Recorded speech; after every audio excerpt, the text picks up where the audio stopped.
Hello everybody, I'm a bit rusty at this. As you've probably noticed, I haven't done any filming for about 3/4 of the year.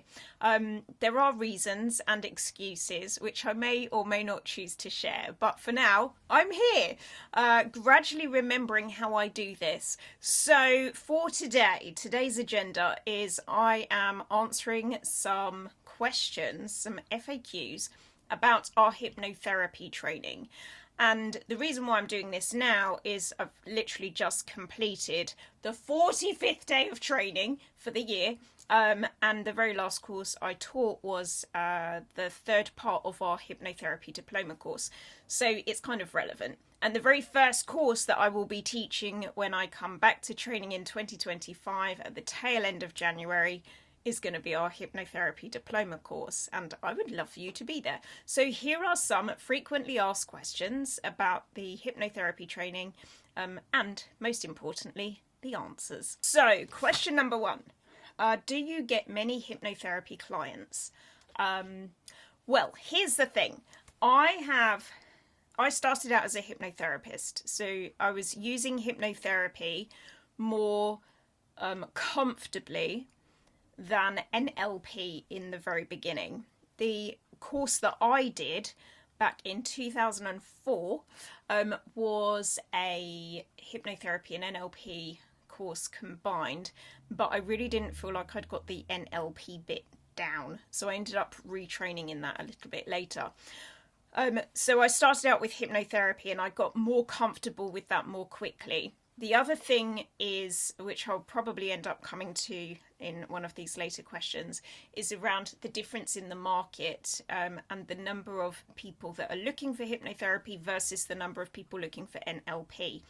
So I found it easy to get hypnotherapy clients because that was where I guess my attention was going, and also there was a market for it more so than NLP.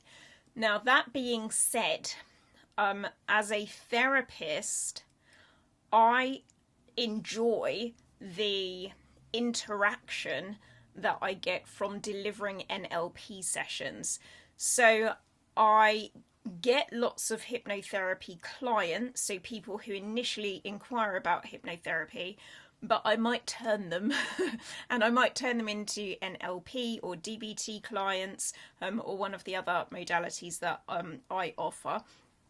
And I may then later use hypnotherapy with them. So sometimes people come, I know this isn't probably an answer to another question later, but sometimes people come with an idea that hypnotherapy is going to be like a magic wand effect, and I'm going to woo, and then they'll be asleep and having a really nice relaxing time, and I'm going to do all of my brain magic and fix whatever's going on in there. The reality is people do still need to have really high motivation levels with hypnotherapy in order for it to work. And so sometimes doing the NLP piece beforehand can elevate that motivation that's required. And then what it means is when you come to deliver your hypnotherapy stuff, you're just kind of locking in all of the things that you've done on a conscious level using NLP. But yeah, do I get many hypnotherapy clients? Yes, is the short answer. Next question. What happens if someone comes for hypnosis but they are not a good candidate for it? This is an excellent question. So my strategy is I don't use any suggestibility testing, or if I do, it's really, really rare that I'll use suggestibility testing. The reason why is because something that makes hypnosis work is belief. And if you have someone who doesn't do well with a suggestibility test, then they can lose belief that what you're going to do is ever going to work. And then even though it could have worked, you've just shot yourself in the foot, for want of a better toxic metaphor.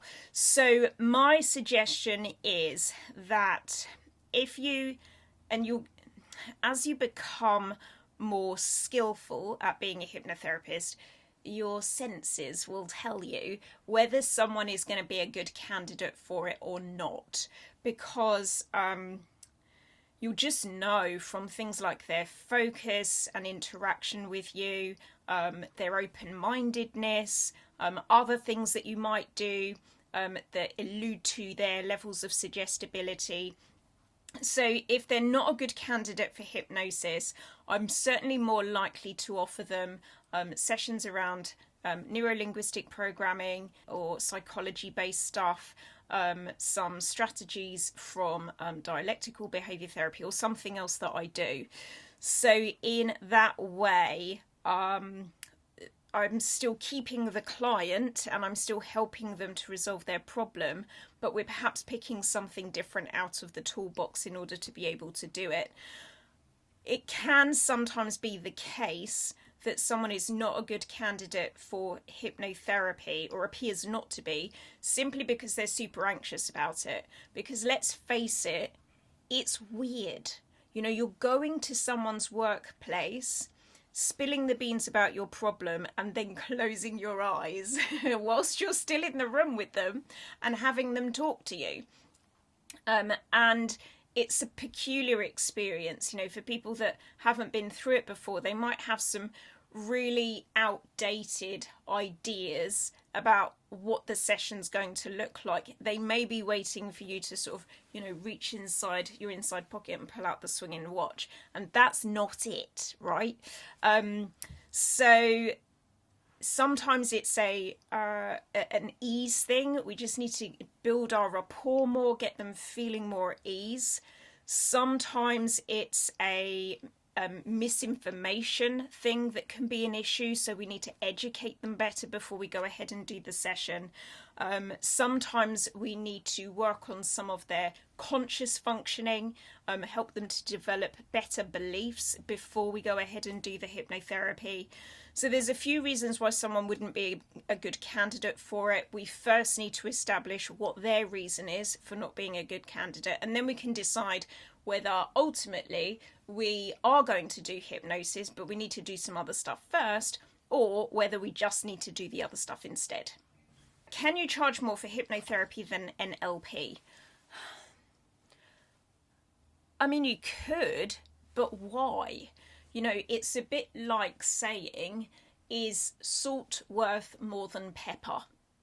Like, they're both valuable, they're just different ingredients, right? They add different things to the dish, and depending on what dish you're preparing, could dictate whether you want salt, pepper, or a little bit of both, in whatever quantities. So for the sake of ease and clarity, I wouldn't separate the two, because then you're going to be saying one of my skills is more valuable than the other. And actually, that's not true. They're both valuable, but in different ways. So yes, you could, but I wouldn't recommend it. Can everyone do hypnotherapy? Now, I'm not sure whether to take that as, can everyone become a hypnotherapist? Or is everyone a good candidate to receive hypnotherapy? So I'll attempt to answer a little bit of both. Can anyone be a hypnotherapist? No, is my honest answer. That's why when you come to us, especially if you want to join the franchise, you are going to go through a selection process. We don't want you all. And if we don't think that you're going to be good at this, then we're not going to take you on. So there are certain qualities that are required for someone to do well at hypnotherapy as a hypnotherapist. And some of these things you can learn, and that's absolutely fine. So we're never excluding people on that basis from joining the organisation. But they need work, some of these things. And then there are other things that probably are just a complete, like, no, absolute no go. So here's an absolute no. If you are someone who is a bit sold on the idea of having ultimate power, because hypnotherapy, you know, can lend itself to being used like anything, right? Like anything. This can be used unwisely, but it's probably more obvious and apparent, and people are perhaps a little bit more aware because of the sort of vulnerable state that a client is in, that hypnosis could be used for somewhat malicious purposes. So if I get wind that someone is a little bit mwahaha, and thinking about how they're getting a thrill out of the idea of getting people to do something, then that's a real turn off from me, and you will not be joining my franchise. The things that might need some work, so it wouldn't be a no, you can't come in, but it would be a you're going to need to do more work to get to a stage where you would be a successful hypnotherapist, under our banner at least, is if you speak too fast. Hello. If your voice is a little bit too much on one tone, you need good inflection to be able to use hypnotherapy. It's not about developing a really boring voice. It's actually the complete opposite to that. It's about having really good control over your voice instead. So you might need some work in that area. Maybe a slightly more challenging problem is your own creativity and imagination, because you are going to be, unless you want to always rely on other people's solutions for your clients, so other people sort of devising scripts and strategies for your sessions, which I wouldn't recommend, you need to have a good imagination and some creativity to be able to pull together really beautiful scripts, solutions, and ideas for your clients. So that's something that we're looking out for with our hypnotherapists as well, and certainly something we really work on cultivating during the training. Can everyone do hypnotherapy from the perspective of, is everyone a good candidate for it? The answer is no. This is not the right solution for everyone. In the same way that psychotherapy is not the right solution for everyone. Counselling is not the right solution for everyone. People have just sort of natural inbuilt tendencies towards certain ways of solving their problems. And if someone, again, this is maybe something I'll repeat a few times in this Q&A, if a client has the idea that you're going to fix it for them because you are going to knock them out and then you are going to go inside their brain and you are going to make the changes and then you wake them up and they've changed already, then that's really the wrong end of the stick in terms of how this modality operates. And those are probably going to be the most tricky clients for you to work with, because they just haven't understood the process. They don't really know what's going on. But then that comes back to you as a therapist not having articulated it very well. So some people have minds that are very closed off. It sounds like a negative way to say it, but it's just their conscious mind. Their conscious filtering is so strong. The jibber jabber is so intense, and if they're fearful, then those are really the things that can cause someone not to be a good candidate for hypnotherapy. And that's why we're using very well structured evaluation consultation processes before we get started, and typically doing at least one session of something else, something more cognitive based, before we dive into hypnotherapy, so that we've got an adequate opportunity to check them out before we start playing with our hypnotherapy skills. You're going to be wishing for shorter answers to these questions. I'm sorry. Okay, is there a benefit to joining the franchise via the hypnotherapy route rather than the NLP route? Ooh, that was a tricky question. Well, is there a benefit? It's just different. It's just a different tool, really. So is it more beneficial? Okay, here's an area where it's more beneficial.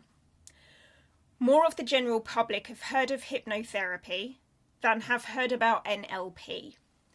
So you will have a larger marketplace who are looking for your services. So that is maybe a benefit to coming in via the hypnotherapy route rather than the NLP route.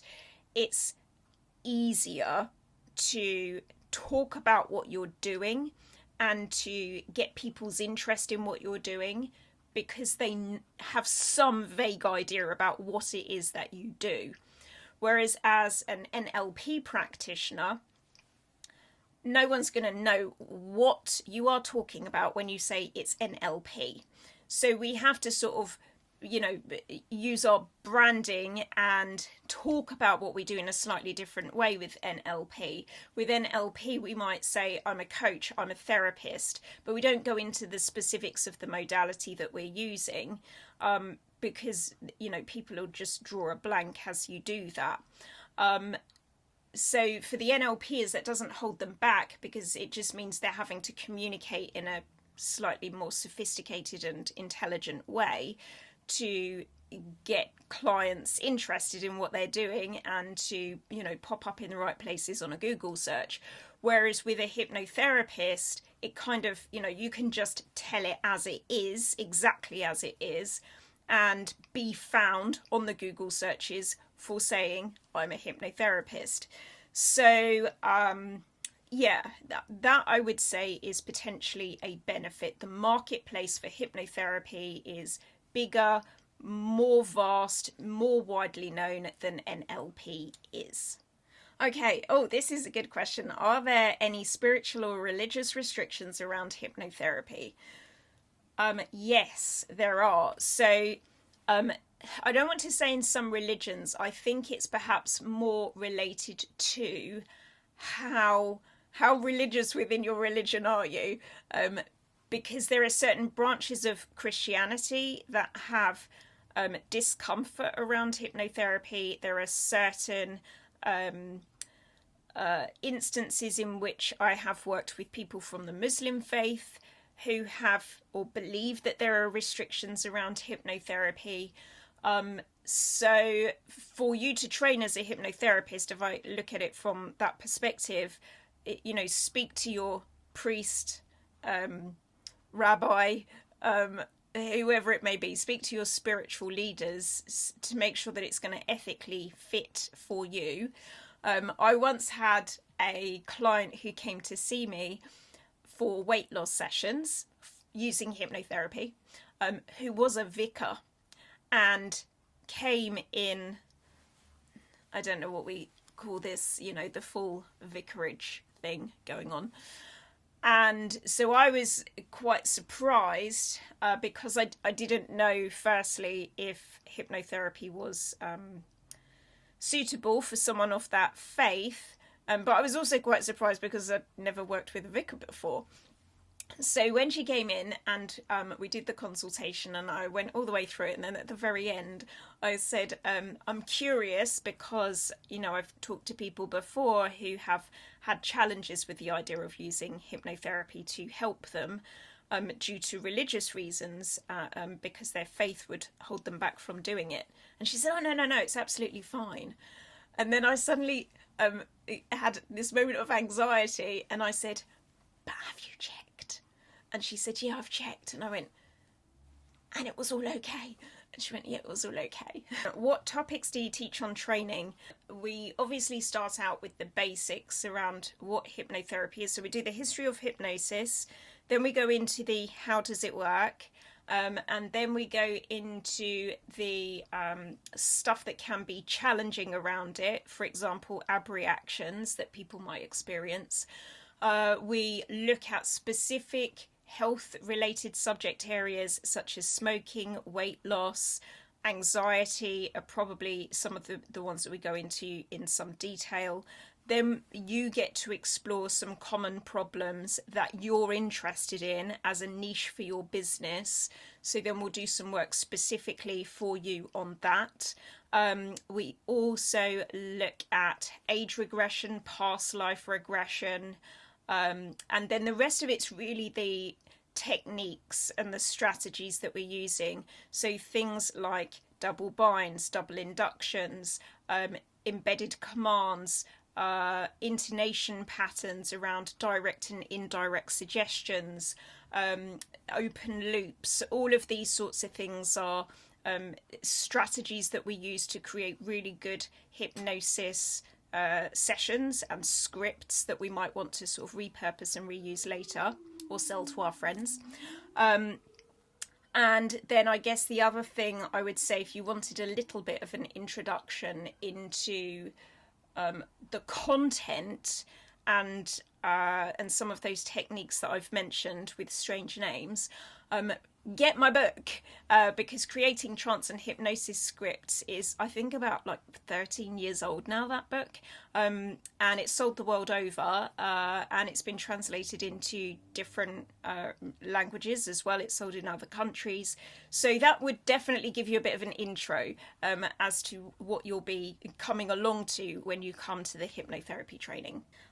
Why have you only just offered hypnotherapy as a route to franchise? Okay, I only just thought of it. Yeah, I don't know why. Why didn't I think of this before? And it's quite possibly, for us as a business, a better route, because more of you know what hypnotherapy is. Like, selling NLP is hard because nobody, unless you know, when you know, right? But otherwise, we're sort of going, it's this thing called NLP, and you can use it for coaching, and you can use it for traumas, and you can use it to help people overcome bad habits and phobias and communication skills and blah, blah, blah, blah. So NLP is a lot to explain. But hypnotherapy is, I say it, you kind of go, oh yeah, I know what that means. I know what that is roughly. So why didn't I do that before? Don't know. I have no good answer for this question. I would like to move on now. What is the most important skill for a hypnotherapist to have? Most important, gosh. So for me personally, it's a good voice. But that's me. If I'm going to go and see a hypnotherapist, I just want them to have a good voice. But that's not a skill, is it? That's more like a trait as a human being. Really, the answer is the most important skill.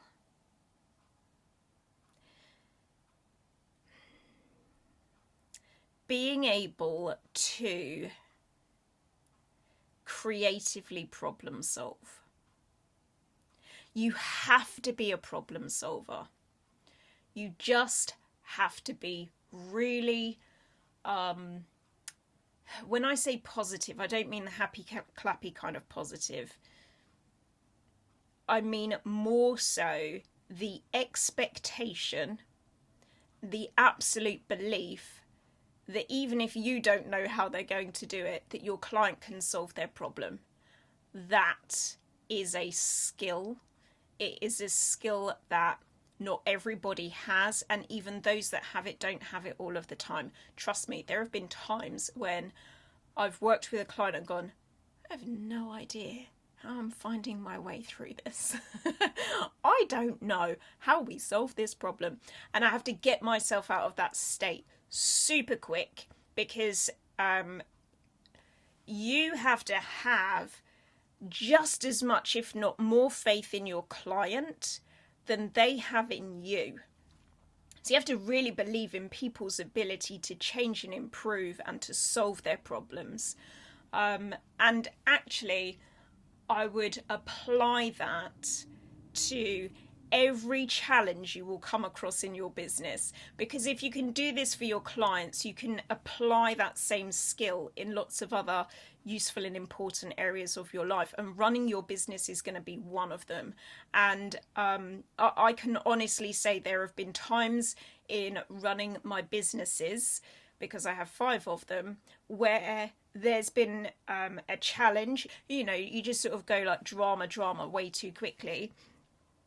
And then when I step back and I get some perspective, it's like when I remind myself, you're a freaking problem solver, get your head in the game, because that's how my internal voice works, then it's like I'm firing lasers on every cylinder that exists in every fibre of my being, and I cannot keep up with the number of potential solutions to the problem that I have, and that's a really nice, invigorating, exciting and empowering feeling to have.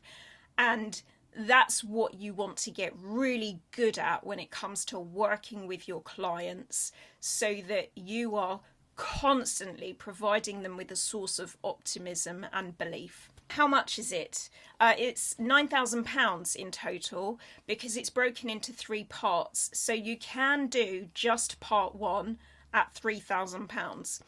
You can do just parts 1 and 2 at £6,000. And both of these will give you a certification which will allow you to join the General Hypnotherapy Council as an affiliate member. If you want to be on the UK register, which is the General Hypnotherapy Register, the GHR, you need to do all 3 parts. So then it's £9,000 because you're paying £3,000 per part. It is only of value, in my opinion, for you to do just part 1, just part 2, or just part 3. You know, you could just do part 3 if you wanted to. If you are doing it for self-development, you know, dabbling. But if you really want to do this and you actually want to be a hypnotherapist, you want to have that job title, you need to do all 3 parts. You need to get yourself on the register. And then, you know, you'll also benefit from doing the work through private insurance companies as well, which is something that I haven't talked about yet. But when you're on the UK Hypnotherapy Register, there are UK insurers, healthcare insurers, who will pay for those clients that they have who need hypnotherapy to come to you to receive their sessions, which is really lovely, because then the clients aren't paying for it out of their own money. It's covered by their insurance costs instead. So that's the benefit of doing all 3 parts. Anyway, again, a long answer to a short question. The answer is £9,000. Do I have to pay in one go? No. So you can do 333 if you want to. Break it down into 3 parts. We are now partnered with Klarna, so you have the opportunity to get everything that you need to get started right now, and don't pay for 30 days. Because you can do buy now, pay later. You can split it with Klarna as well into, I think, 3 or 4 chunks, depending on who you are and your credit and all of that sort of stuff. They don't actually credit check you unless you want to spread the payment installments over 3 years, which is also something that may be available to you. And in that instance, the APR that you pay would be bespoke to you, and it's Klarna that would do the credit checking around that. But no, you don't have to pay all in one go. If I join a PB via hypnotherapy, can I switch to NLP later? Yes, but you will need to do the training. You can't just be like, now I'm going to call myself something different. You'd need to do the NLP practitioner course. It's a 7-day training. So with the hypnotherapy diploma, unlike all of our other courses, you have to do a 9 till 6 day with the hypnotherapy diploma. So it's 15 days, 9 till 6. With all of our other trainings, so NLP practitioner and NLP master practitioner as examples, you do a 2 till 6, because the rest of your training comes to you in video demonstration formats, and then you're using your morning session to rerun your videos and make sure you've got all your assessments completed, and then in the afternoon you are going to be coming to the live portion of the training. With the hypnotherapy diploma, you are doing a 9 till 6, so it's a full solid day. But in order to move from one modality to the other, you need to be trained in them both. Can I offer hypnotherapy to children? Yes, you can. We don't restrict you from doing that. What I will add, however, is that I do have a whole other company which is tailored specifically to using NLP and hypnotherapy modalities with children specifically, which is called NLP for Kids. And one of the courses you can do with NLP for Kids is Hypnotherapy for Kids. So that would probably be a better string to add to your bow if you specifically wanted to work with children, or if you additionally wanted to work with children. The other thing I will just mention, if you are one of our franchisees, is your DBS check will have been for vulnerable adults, and if you want to start working with children as well, we would need to rerun your DBS to include the checks around children too. So there's that for you to consider. The training that you do through Transforming Minds, so the 3-part diploma training, doesn't have anything specific to children in it, not at all. So it would be down to you to customize things and for you to work on your own skills to be proficient at working with children. If that's something that you are not confident about, hop over to NLP for Kids and do the Hypnotherapy for Kids training in addition. What caused you to become a hypnotherapist? Well, I was working as a manager in a private day nursery for the largest childcare corporation in the UK. And I was 24. So I peaked. I just peaked too early. And yeah, you know, I kind of hit the ceiling on what I could achieve beyond opening my own nursery, which I nearly did. And there's a whole other story behind that, but I won't go into it now. So I decided it was going to be a career change. I couldn't afford in time or money to do a degree in psychology. And quite frankly, I probably didn't have the grades either. Fast forward, 20 years, that's done now. But at the time, it felt like there would be some restrictions around this. So what I did was I started looking at what could I learn in an accelerated learning format. And if I'm being totally honest, I was really thinking of what was in it for me, because I felt that I'd had a really, really rough time with this organisation I was working for, and it felt like I'd had my confidence and hope and positivity kicked out of me. And so I was really low. I probably was depressed. And I didn't really know how to manage that. I realised that my coping strategies, my coping skills were good, but my strategies were not good. They're two different things, right? Because coping skills is like, oh, I can hold all of this really heavy, painful stuff. But a strategy is when you start then picking it apart and doing something about it. And I didn't have that piece. So I initially looked into hypnotherapy because, probably like a lot of people that come to hypnotherapy, I was thinking, I need something to reprogram my brain because it's not doing what I want it to do, and I'm not thinking the way that I want to think. So yeah, that was how I initially started exploring the subject. And do I have to do your training to be able to become a franchisee? Yes, you do.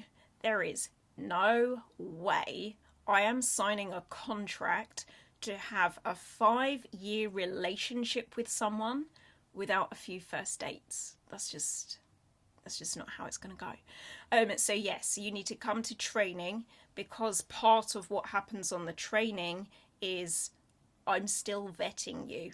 Now, you may have been through a licensee selection interview, and I may well have said, you are good to go, we love you, we want you, get yourself signed up to become a franchisee.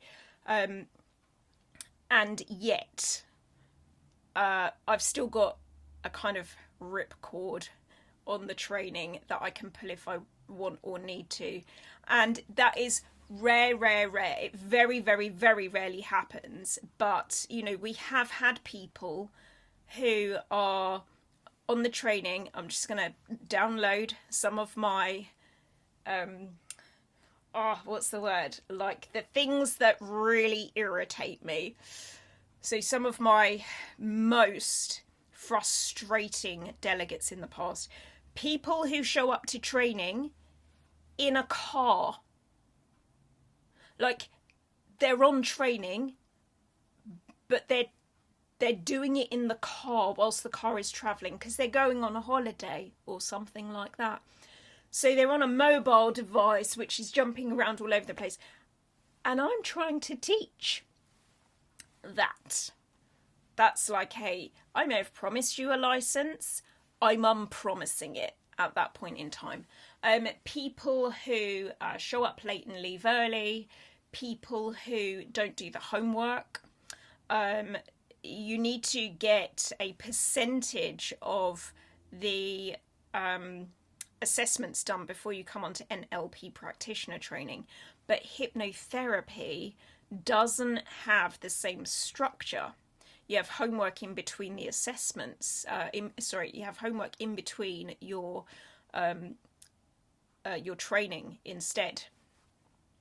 So I kind of miss out on that opportunity in advance to say you're not ready to come on the training yet. I may be changing that. We may be restructuring this.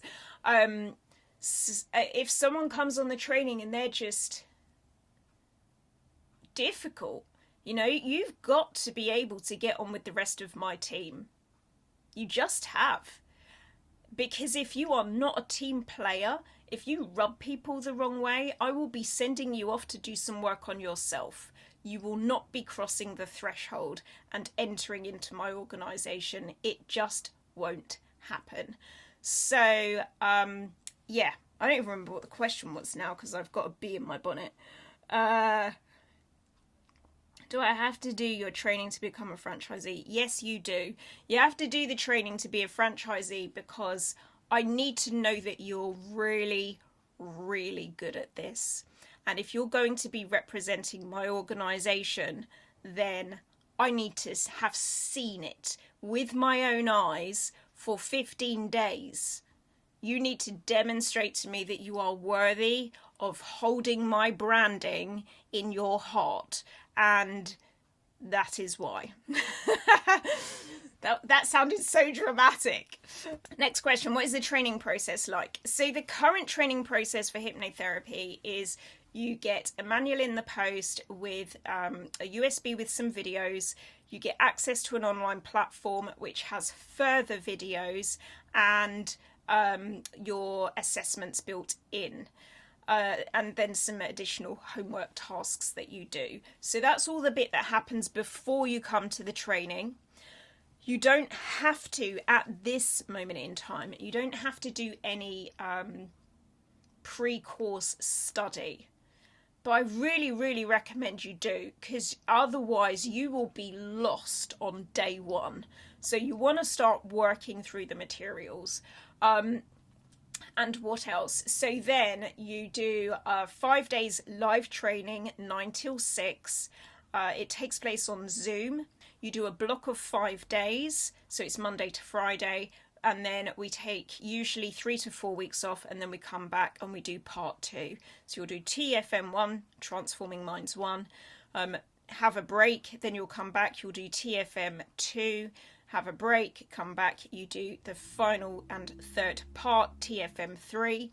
That will then constitute your 15 days to award you a diploma in hypnotherapy, and you can then join the General Hypnotherapy Register from there. And at that point, you can also franchise, which is nice. Join us. Can you do this online? Yes, you can do this online, both in respect of your training, is most usually taking place online these days. In terms of seeing your clients, yes, you can see clients and deliver hypnotherapy sessions online. And I will, on the training, go through with you all of the safeguarding aspects around doing that and how we ensure that it flows in exactly the way it should do. but that also if certain things happen, like your connection drops, you are not leaving your client in a forever state of hypnosis. You won't. I'll explain more about that on the training, but yes, you can deliver hypnotherapy sessions online. Okay, and the final question. Are there more benefits to being a hypnotherapist than being an NLP practitioner with people building? That's like saying, do you like your firstborn child or the second one? Which one of your employees do you prefer, Gemma? Okay, are there more benefits to being a hypnotherapist than an NLP practitioner? It's different. It's just different. It's different benefits. So with hypnotherapy, there are more benefits because you will find marketing slightly easier, and there is a larger population of people who will know and understand what you're doing right off the bat. With NLP practitioner, master practitioner, you have to do a bit more work to educate your clients around what you actually do. But we do that really, really well. Like, we've been really solidly promoting NLP for 20 years. 20 years we've been doing this now. So we know the shortcuts. What else? So here's the thing. Here's why, led by me, we have probably put somewhat more emphasis on NLP than hypnotherapy in the last few years. It's not just because we've got really good at articulating what NLP is all about and how it helps and what it does and all of that jazz, but also because I personally like it. I love doing hypnotherapy for a different reason. When you're delivering hypnotherapy, you are going into trance with your client. So it's a really, it's quite intimate, and it's gentle, and it's relaxing. But when you are in and out of trance every day, because maybe you've got 4 clients booked in, it's exhausting. Because it's like having lots of naps throughout the day. It's not that, because you're not going as deep as that. But, it's kind of like, ugh. By the end, you're talking, you are solidly talking. So your voice gets very tired, and I'll have to teach you about how to sort of maintain your voice in an effective way. With NLP, it's more like bantery, it's back and forth, and you're working with each other, and it feels somewhat more collaborative, and there's more energy in it. So it's just different. It's just a different thing, and I like both, but I probably do slightly more NLP because I'm using hypnotherapy as the cherry on top, the icing on the cake. And it's rare for me to have clients where I solidly use hypnotherapy. It happens, but it's rare. And I personally like it that way because I feel that it preserves my energy and my voice for my own selfish reasons. And that is all of the questions answered. So I really hope that was valuable for you. And I'm going to see you next year on the hypnotherapy training.